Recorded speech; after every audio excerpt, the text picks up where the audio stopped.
नमस्कार, स्वागत है आपका जागरण बिजनेस पर और मैं हूं आपके साथ मोहिनी त्यागी। आप देख रहे हैं हमारा रोज का लाइव कार्यक्रम मार्केट ट्रैकर, जिसमें कि हम बाजार के ऊपर बातचीत करते हैं, स्टॉक जो एक्शन में है उनकी बातचीत करते हैं, जो मोमेंटम स्टॉक्स हैं उनकी बातचीत करते हैं, जो स्टॉक ट्रेंडिंग में है उनकी बातचीत करते हैं। यानी कि स्टॉक स्पेसिफिक एक्शन पर भी हमारी नजर रहती है, उसके साथ साथ इंडाइसिस पर भी हम नजर रखते हैं और इसके साथ ही हम अपने साथ एक खास मेहमान को भी जोड़ते हैं जो इन सब पर हमारे साथ बातचीत करते हैं और आप तक अपनी राय पहुंचाते हैं। तो चलिए सबसे पहले स्वागत करते हैं अपने खास मेहमान का। हमारे साथ आज मौजूद है Yagnesh Patel, founder just money care से। सर, आपका बहुत बहुत स्वागत है। Very good morning. जी सर, गुड मॉर्निंग सर। सबसे पहले तो मैं बाजार को एक बार बाजार की बात करना चाहूँगी। सबसे पहले निफ्टी को देखते हैं तो निफ्टी में एक आज ये कहेंगे कि आज 23,300 के ऊपर कामकाज करता हुआ नजर आ रहा है। हालांकि अभी भी जो लेवल्स हैं वो काफ़ी अच्छे तो नहीं है, अपने हर्डल के लेवल्स तो पार नहीं किए हैं, लेकिन कल के बाद एक रीबाउंड ज़रूर हम इसे कह सकते हैं कि एक रीबाउंड बाजारों में देखने को मिल रहा है। कल बैंक निफ्टी ने काफ़ी अच्छा परफॉर्म किया था, करीबन 1% ज़्यादा की उसमें तेज़ी थी और आज अभी तक बैंक निफ्टी में करीबन ½ % की तेज़ी नजर आ रही है। अभी देखते हैं कि इंडाइसिस के क्या हालचाल है। तो फिलहाल इंडाइसिस की बात करूँ तो मिड और स्मॉल कैप इंडाइसिस में भी हल्की खरीदारी नजर आ रही है और इसके अलावा आज जो इंडेक्स अच्छा परफॉर्म कर रहा है वो है एफएमसीजी इंडेक्स में आज काफ़ी अच्छी खरीदारी देखने को मिल रही है और इस इंडेक्स की जो निफ्टी एफएमसीजी इंडेक्स है करीबन 1.5% से ज़्यादा की तेज़ी इस इंडेक्स में नजर आ रही है। सर, सबसे पहले इसी तेज़ी वाले इंडेक्स पर ही बातचीत करते हैं और सबसे पहले बात करेंगे निफ्टी और बैंक निफ्टी की कि इस पर आपकी क्या राय बनती है, क्या लगता है अब कोई अपने लेवल्स कहाँ तक लेके जा सकता है निफ्टी और बैंक निफ्टी? जी thank you so much. And सबसे पहले एक डिस्क्लेमर रहेगा, जो भी हम आज डिस्कस करने वाले हैं स्टॉक्स भी रेकमेंड करेंगे। मेरे पर्सनल कोई इसमें ट्रेड नहीं है और नहीं रहेंगे और क्लाइंट को हमने हमें भी पॉसिबल रेकमेंड किए हो सकते हैं और अगर आप इसमें ट्रेड कर रहे हो अपने फाइनेंशियल एडवाइजर की सलाह जरूर लें। बिल्कुल, निफ्टी पर बातचीत करेंगे। अगर निफ्टी इंडेक्स की बात करें तो सपोर्ट जोन बना जी, निफ्टी इंडेक्स के बारे में बात कर रहे हैं। अगर हम देख पा रहे हैं कि इंपॉर्टेंट सपोर्ट हमने ब्रीच किए थे 2 ट्रेडिंग सेशन में। 23,200 के नीचे क्लोजिंग दिया और उसके बाद हम लास्ट ट्रेडिंग सेशन में कल के सेशन में बाउंस बैक कर रहे हैं और अभी भी हम 300 के ऊपर सस्टेन कर रहे हैं, 23,300 के ऊपर। आई थिंक 23,300 काफी इंपॉर्टेंट सपोर्ट जोन है और मुझे लग रहा है कि बाजार में ये लेवल्स बने रहेंगे। इसके ऊपर नीचे हम करेंगे मगर कोई बड़ी यहाँ से गिरावट नहीं देखने को मिल रही है जिस हिसाब से प्राइस एक्शन बना हुआ है। बट बहुत बड़ी कोई तेजी भी देखने को नहीं मिलेगी। जैसे कि हम देख पा रहे हैं 23,500 काफी इंपॉर्टेंट रेजिस्टेंस जोन है। आई थिंक 23,500 अगर पहला हर्डल हम क्रॉस करते हैं तो 23,750 और 800 के अराउंड एक दूसरा रेजिस्टेंस भी देखने को मिल रहा है। सो कपल ऑफ रेजिस्टेंस बहुत ही नजदीकी हमें ऑलरेडी इंडेक्स के अंदर देखने को मिल रहा है और कंपेरेटिवली अगर बैंक निफ्टी के सामने बात करें निफ्टी इंडेक्स कमजोर देखने को मिला है। बैंक निफ्टी इंडेक्स में आउट परफॉर्मेंस देखने को मिला। सो आई थिंक मोटा मोटी अगर रेंज की बात करें तो 23,300 ऊपर में नीचे में और 23,500 upper side resistance Nifty index में बने हुए। तो ये रेंज ब्रेकआउट करना ब्रेक डाउन करना जरूरी है बाजार के लिए, ट्रेंडिंग मूव के लिए। बैंक निफ्टी में एक अच्छी मोमेंटम कल के सेशन में देखने को मिली है। हमारा व्यू पॉजिटिव है। हमारा एक एक्सपेक्टेड टारगेट था 55,400। आई थिंक ऑलमोस्ट आज हमने वो कंप्लीट भी किया है। 55,400 जो आज का लेवल्स बना हुआ है हाई का, आई थिंक ये इंपॉर्टेंट क्रूशियल रेजिस्टेंस है बैंक निफ्टी इंडेक्स के लिए। मुझे लग रहा है 55,500 के ऊपर अगर हम ये 100 पॉइंट का बैंड का एक ब्रेकआउट करते हैं तो एक अपसाइड मोमेंटम बैंक निफ्टी में भी देखने को मिलेगा एंड व्यू पॉजिटिव है कंपेरेटिवली बैंक निफ्टी के सामने। मुझे लग रहा है अगर निफ्टी के सामने bank Nifty is very much bullish और लो बाय ऑन डिप की स्ट्रेटेजी हम रख सकते हैं। इसमें लेवल्स की बात करें 55,200 के अराउंड कोई डिप मिलता है, आई think it's a good buying opportunity in bank Nifty index और गोइंग फॉरवर्ड मुझे लग रहा है कि 57,000 तक के लेवल्स हमें बैंक निफ्टी में देखने को मिल सकता है। So we have a positive view in bank Nifty compare to Nifty index. बिल्कुल सर, 57,000 तो बड़ा लेवल है। आपने जो लेवल अभी बताया 57,000 का काफ़ी बड़ा लेवल है, तो ये लेवल कब तक आने की उम्मीद है अभी? आई थिंक मुझे लग रहा है 1 वीक और may be around 10 days possibly short term के अंदर ही हम देख पा रहे हैं। पॉसिबल लग रहा है कि ये मूव दिखेगा। अगर मुझे लग रहा है कि एक अच्छा मोमेंटम बाजार के अंदर भी अगर देखें स्पेशली सबसे पहला बैंक निफ्टी में देखने को मिलेगा जिसकी शुरुआत हमें कल देखने को मिली थी। 15 जून से 20 जून मुझे लग रहा है this is a good time cycle date also. तो यहाँ पे हमें लग रहा है कि एक अच्छा मोमेंटम बैंक निफ्टी में सबसे ज्यादा देखने को मिल सकता है। बिल्कुल, कल भी सर हमने बैंकिंग स्टॉक्स में काफ़ी अच्छा मूव देखा था और आज भी बैंक निफ्टी ऊपर है। तो अब अगर हमें इस रैली में पार्टिसिपेट करना है, कोई इंडेक्स में ना ट्रेड करना चाहे और इसके अलावा अगर इस रैली में फिर भी भाग लेना चाहता है तो वो किन स्टॉक्स में एक्शन या फिर किन स्टॉक में अपनी पोजीशन बना सकता है इस वक्त? तो मोहिनी जी, काफी सारे स्टॉक्स है मिड कैप स्मॉल कैप्स में से, इंडेक्स काफी अच्छा परफॉर्मेंस कर रहा है दोनों। और स्टॉक स्पेसिफिक भी अच्छे मोमेंटम ऑलरेडी देखने को मिले। हमारी जो नजर बनी है दो स्टॉक्स है, और डिस्क्लेमर है, कोई भी ये बाय और सेल एडवाइस नहीं रहेगी। अगर आप बाय कर रहे हो अपने फाइनेंशियल एडवाइजर की सलाह जरूर लें। सबसे पहला जो है जेजी केमिकल, मुझे लग रहा है एक अच्छा काउंटर बना हुआ है, दो तीन ट्रेडिंग सेशन से एक अच्छा वॉल्यूम के साथ बस बना हुआ है। इंपॉर्टेंट लेवल्स ब्रेकआउट किए 430 के अराउंड 430, एंड उसके ऊपर हम सस्टेन कर रहे हैं। ब्रेकआउट लेवल्स रीटेस्ट किए। आई थिंक जेजी केमिकल के अंदर मुझे लग रहा है एक अच्छा मोमेंटम देखने को मिल सकता है। एक्सपेक्ट कर रहे हैं टारगेट 525, अराउंड 444 हम ट्रेड कर रहे हैं, तो 525 का एक टारगेट एक्सपेक्ट कर रहे हैं। स्टॉप लॉस इसमें आप 400 रुपए का बना के रखे, शॉर्ट टर्म का ये ट्रेड रहेगा। और दूसरा जो ट्रेड है वो है सोमानी सेरामिक्स। काफी अच्छा है, इसमें भी एक मोमेंटम देखने को मिला है। और मुझे लग रहा है कि आने वाले टाइम में इसमें भी एक अच्छा मोमेंटम देखने को मिल सकता है।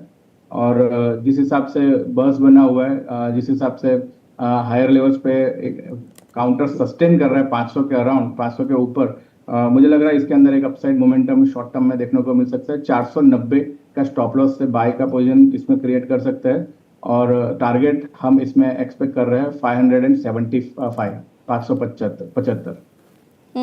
बिल्कुल, यानी कि आपकी ये दो कॉल रहेंगी, एक जेजी और दूसरा सोमानी सिरेमिक्स। बिल्कुल, इन पर ध्यान रहेगा सर हमारा। अब बिल्कुल चलिए, अभी कुछ सवाल आए हैं हमारे पास शुरुआत में ही, पहले एक बार इन्हें ले लेते हैं। आज मीशू का स्टॉक में हमने 2% तक की तेज़ी देखी थी और फिलहाल भी इस स्टॉक में हरे निशान में तो नज़र आ रहा है। एक इसी पर सवाल आया है कि आज के लिए कैसे बाय किया जा सकता है, इस पर जेफरीज ने भी बाय इनिशिएट किया है। आई थिंक वेट करेंगे। जो मिड टर्म मूविंग एवरेज है 50 डेज उसके नीचे ट्रेड कर रहा है। और एक last two last trading session में एक हाई बनाया था around 175, which is a very important resistance. वहीं पे 50 डेज मूविंग एवरेज प्लेस है। आज के सेशन में भी 174.86 का हाई है, वहीं से सेल ऑफ देखने को मिला है। सो वेट करेंगे। मुझे लग रहा है 175 के ऊपर ब्रेकआउट मिल रहा है क्लोजिंग बेसिस पे, तब इसके अंदर बाय इनिशिएट करने की सलाह बन रही है। नीचे में जो इम्पोर्टेंट सपोर्ट है 160 के अराउंड है। सो वेट करेंगे 175 के ब्रेकआउट के ऊपर बाय करने के लिए। बिल्कुल, एक और सवाल लेते हैं। विनीता जी का सवाल आया है, ये पूछ रहे हैं MRPL इन्होंने 174 पर खरीदा हुआ है और इसके अलावा SDBL ये 82 पर। पहले MRPL की बात करते हैं। MRPL में एक अच्छा लोअर साइड पे बॉटम फॉर्मेशन देखने को मिला है। डबल बॉटम फॉर्मेशन 144 के लेवल्स पे, शॉर्ट टर्म चार्ट्स पे ऑसिलेटर्स अगर देखें तो मोमेंटम इंडिकेटर बाइंग सिग्नल दे रहे हैं। इंपॉर्टेंट ब्रेकआउट हुआ है 150 के अराउंड, और वहां से एक अच्छी रैली बनी हुई है। Right now we are approaching important resistance 166, और प्रीवियसली स्विंग हाई का जो रेजिस्टेंस है वो भी अराउंड 167 ही है। So we are approaching important resistance now. So यहाँ से बाय की सलाह नहीं बन रही। जो भी पोजीशन आपके पास ऑलरेडी है आई थिंक उसे होल्ड करिए 155 के स्टॉप लॉस से। और मुझे लग रहा है 170 के लेवल्स अगर ये ब्रेकआउट करता है आने वाले टाइम में, तो ये ऊपर में 180 तक का लेवल्स दिखा सकता है। सो इसे 155 के ट्रेलिंग स्टॉप लॉस से होल्ड करें। और नई पोजीशन के लिए अगर आप वेट कर सकते हो, नीचे में अगर डिप मिलता है 160 के अराउंड, वहां पे बाय करें। एक सोम डिस्टिलरीज पर भी इनका सवाल है और इनका भी स्टॉप लॉस इन्होंने मांगा है। स्टॉप लॉस इनके पास है ऑलरेडी 82 पर, होल्ड करें या एग्जिट करें, ये भी पूछ रही हैं। आई थिंक इम्पोर्टेंट लेवल 80 के पास ही थे, 82 के अराउंड थे। एक काफी अच्छे लेवल से सपोर्ट के गैप डाउन ओपनिंग के साथ हमने ब्रेक डाउन किए हैं ये लेवल्स। सो गोइंग फॉरवर्ड मुझे लग रहा है इनका जो बाइंग प्राइस है वही इंपॉर्टेंट रेजिस्टेंस बनेगा 82, 83 के अराउंड। सो मुझे लग रहा है कि स्टॉक में बाउंस देखने को मिल सकता है। शॉर्ट टर्म के अंदर ओवरसोल्ड टेरिटरी में है। सो ऊपर में अगर 82, 80 के अराउंड आता है, सो आई थिंक यहाँ पे एग्जिट करने की सलाह बन रही है। क्योंकि स्टॉक के अंदर अगर हम देखें तो ओवरऑल देखें तो लॉन्ग टर्म ट्रेंड भी इसका डाउन ही चल रहा है। इंपॉर्टेंट सपोर्ट ब्रेक डाउन किया है। आई थिंक बाउंस बैक में इसे एग्जिट की सलाह बन रही है। बिल्कुल, चलिए हम जिस सेक्टर की बात कर रहे थे FMCG इंडेक्स की, एक बार उस पर आते हैं कि FMCG इंडेक्स में आज देखने को मिल रहा है कि काफ़ी अच्छी तेज़ी है और इसके साथ ही स्टॉक्स भी काफ़ी अच्छा कर रहे हैं। नेस्ले इंडिया आज टॉप गेनर्स में शामिल है निफ्टी के। इसके अलावा हिंदुस्तान यूनिलीवर भी शामिल है, टाटा कंज्यूमर। तो सर FMCG इंडेक्स में से कुछ पसंद आ रहा है आपको आज? तो ओवरऑल अगर हम देखें ना, FMCG इंडेक्स अंडर परफॉर्मर रहा है पिछले काफी टाइम से। अगर कैलेंडर ईयर की बात करें 2025 में भी अंडर परफॉर्मर रहा है। इनफैक्ट अच्छे इंपॉर्टेंट लेवल्स 52,000 के नीचे के ब्रेकडाउन किए थे और लोअर लेवल्स पे हमने 55,000 तक के लेवल्स इंडेक्स में देखे। सो आई थिंक अगर ईयर टू डेट 2026 की भी बात करें तो भी अंडर परफॉर्मर रहा है निफ्टी इंडेक्स के सामने। अभी एक I think it's a dead cat boundary लग रहा है इंडेक्स स्पेसिफिक भी, क्योंकि अगर इंडेक्स में अगर 200 डे डीएमए देखें वो भी काफी ऊपर के साइड पे है। सो मुझे लग रहा है वहां तक पहुंचने में भी काफी टाइम लगेगा। सो आई थिंक मुझे लग रहा है कि इंडेक्स के अंदर एक कंसोलिडेशन देखने को मिल सकता है। और पिछली बार अगर देखें क्वार्टर नंबर्स भी एफएमसीजी काउंटर्स में ठीक ठाक ही रहे थे, कोई बड़ा इंप्रेसिव नंबर्स नहीं थे। सो थोड़ा सा वेट करेंगे ट्रेंड को डेवलप होने के लिए, और मुझे लग रहा है कि क्वार्टर नंबर्स भी माइट पॉसिबल इंप्रेसिव आ सकते हैं। सो यहाँ पे अगर दोनों मर्ज करेंगे तो मुझे लग रहा है इंडेक्स स्पेसिफिक रिवर्सल देखने को मिल सकता है। टिल नाउ अभी है तो थोड़ा सा वेट एंड वॉच ही करेंगे, क्योंकि जो बड़े एफएमसीजी में लार्ज कैप कंपनी है, आईटीसी देखो या फिर आप मैरिको देखो, ब्रिटानिया देखो, कहीं ना कहीं सारे स्टॉक्स अंडर परफॉर्मर ही रहे हैं। सो मुझे अभी थोड़ा सा वेट एंड वॉच करने जैसा लग रहा है एफएमसीजी के अंदर। फिलहाल तो कोई ऐसी अच्छी बेट नहीं दिख रही। और सर आईटी में आज हल्की फुल्की हम देख रहे हैं कि थोड़ी बहुत खरीदारी देखने को मिल रही है, करीबन आधे फीसदी से तो कम अपसाइड है, लेकिन बीच में इसमें काफ़ी अच्छी अपसाइड देखने को मिली थी। तो ऐसे में इसमें क्या करना है, आईटी से दूर रहना है कि इसमें कुछ खरीदारी के मौके बन रहे हैं? आई थिंक इंडेक्स काफी अच्छे लेवल्स पे है। अगर इंडाइसिस की बात करें तो 28,500, और हमने जो प्रीवियसली लो फॉर्म किए 27,000 के लेवल्स के पास ही किए। तो मुझे लग रहा है इंडेक्स में साइडवेज कंसोलिडेशन देखने को मिल सकता है। सो यहाँ से बड़ी गिरावट नहीं दिख रही इंडेक्स के अंदर, निफ्टी आईटी इंडेक्स की बात करें तो। एंड थोड़ा सा जो एआई का हमने देखा है बस, जो इंडेक्स को काफी परेशान किया है और अंडर परफॉर्मर रहा है पिछले साल की बात करें तो, और ईयर टू डेट 2026 में भी अंडर परफॉर्मर ही रहा है।